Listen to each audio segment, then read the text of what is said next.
Grande e partecipata festa ieri al Villaggio Mosè al Viale Cannatello per l'inaugurazione del nuovo punto vendita denominato il Tempio dei Forni di Francesco Russo, un ampio locale dove si potranno degustare, oltre che a prodotti da forno, anche la pasticceria, la gelateria, la rosticceria e un attrezzato self-service, insomma un punto d'incontro che in tale zona mancava. Ha portato la benedizione alla nuova attività Don Nino Gulli, quindi il taglio del nastro da parte della signora Russo. Poi anche gli auguri dell'ex sindaco Calogero Sodano come amico di famiglia, un ricco e variegato buffet, al termine la torta e i giochi d'artificio. Non sarà soltanto un panificio, ma sarà una caffetteria, una gelateria, una pasticceria, tutto per i clienti, per i nostri clienti che da 9 anni ci hanno sostenuto, ci hanno supportato, sono stati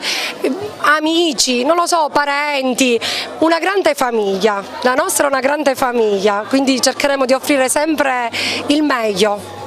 questo ci auguriamo. Un punto d'incontro, un luogo per ritrovarci, ecco, un punto d'incontro. Ma per Francesco, per il quale io non solo grande stima, ma grande affetto, tanto che lo tratto come un nipote, lui mi chiama zio Lillo ed è l'unico che accetto da un punto di vista della parentela, anche se la parentela è un po' lontana, sono cugino con il padre. Ma 2 parole li voglio dire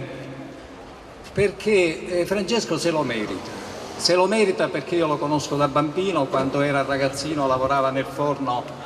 come operaio, si alzava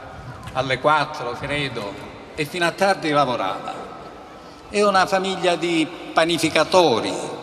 quasi quasi hanno il monopolio in città, a Fontanelle, al Quadriglio Spinasanta, a Ioppolo Giancascio, a Montaperto, a Giardina Gallotti, ad Agrigento, a Villaggio Peruzzo e qua a Cannatello, ha avuto il coraggio, perché in momenti di crisi economica come questo ci vuole effettivamente coraggio e Francesco l'ha avuto il coraggio, ha avuto di dare alla città qualcosa di straordinario, qualcosa di bello, qualcosa che mancava. Io ricordo di aver studiato economia politica e Einaudi diceva che l'imprenditore non è spinto solo per il profitto, per il guadagno, sicuramente sì. Francesco prima ne aveva un forno, ora ne ha 2,